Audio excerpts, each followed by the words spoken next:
Telugu cinema ఇండస్ట్రీలో ప్రస్తుతం ఉన్న హీరోలందరూ స్టార్ ఇమేజ్ని సంపాదించుకుంటూ ముందుకు సాగుతున్న విషయం మనకు తెలిసిందే. ఇక ఇప్పటివరకు హీరోలు చేసిన చాలా సినిమాలు మంచి విజయాలు సాధిస్తూ ముందుకు దూసుకెళ్తున్నాయి. ఇక ఇదిలా ఉంటే మెగా పవర్ స్టార్గా మంచి గుర్తింపును సంపాదించుకున్న రామ్ చరణ్ తన ఎంటైర్ కెరియర్లో చేసిన చాలా సినిమాలు మంచి విజయాలను అందుకున్నాయి. ముఖ్యంగా ఆయన కత్తి పట్టుకొని యుద్ధం చేసిన ప్రతి సినిమా కూడా సూపర్ డూపర్ సక్సెస్ని సాధించింది అంటూ ట్రెండ్ పండితులు సైతం వాళ్ళ అభిప్రాయాలను తెలియజేస్తున్నారు. ఇక ఇప్పుడు అందుతున్న సమాచారం ప్రకారం ఆయన గేమ్ చేంజర్ సినిమాలో కూడా హెలికాప్టర్ నుంచి కత్తి పట్టుకొని కిందకి దిగుతూ ఒక షాట్ అయితే మనకు ట్రైలర్లో చూపించారు. మరి ఈ సినిమా కూడా బాక్స్ ఆఫీస్ ని ఊచకోత కొయ్యబోతుంది అనే విషయం అయితే చాలా స్పష్టంగా తెలుస్తుంది. ఇక ఈ నెల 10వ తేదీన ప్రేక్షకుల ముందుకి రాబోతున్న ఈ సినిమా ఎలాంటి సక్సెస్ ని సాధిస్తుందో, తద్వారా ఈ సినిమాతో ఆయన ఎలాంటి విజయాన్ని సాధించబోతున్నాడనేది కూడా తెలియాల్సి ఉంది. అయితే తాను గతంలో కత్తి పట్టిన మగధీర, రంగస్థలం సినిమాలు సూపర్ డూపర్ సక్సెస్ లను సాధించడం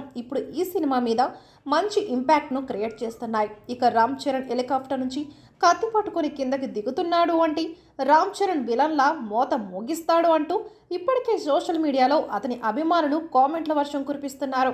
మరి ఏది ఏమైనా కూడా తనదైన రీతిలో సత్తా చాటుకుంటూ ముందుకు దూసుకెళ్తున్న రామ్ చరణ్ ఇప్పుడు చేయబోతున్న సినిమాలతో ఎలాంటి సక్సెస్ ని సాధిస్తాడు, తద్వారా ఆయన ఎలాంటి క్రేజ్ ను క్రియేట్ చేసుకోబోతున్నాడనేది తెలియాల్సి ఉంది. ఇక జనవరి 10వ తేదీ వస్తే గానీ ఈ సినిమా హిట్టా లేదా ఫట్టా అనే విషయం అయితే క్లారిటీగా తెలియదు. ఇక మొత్తానికైతే రామ్ చరణ్ ప్రస్తుతం చాలా సెలెక్టెడ్ కథలను ఎంచుకొని ముందుకు సాగుతూ ఉండడం విశేషం.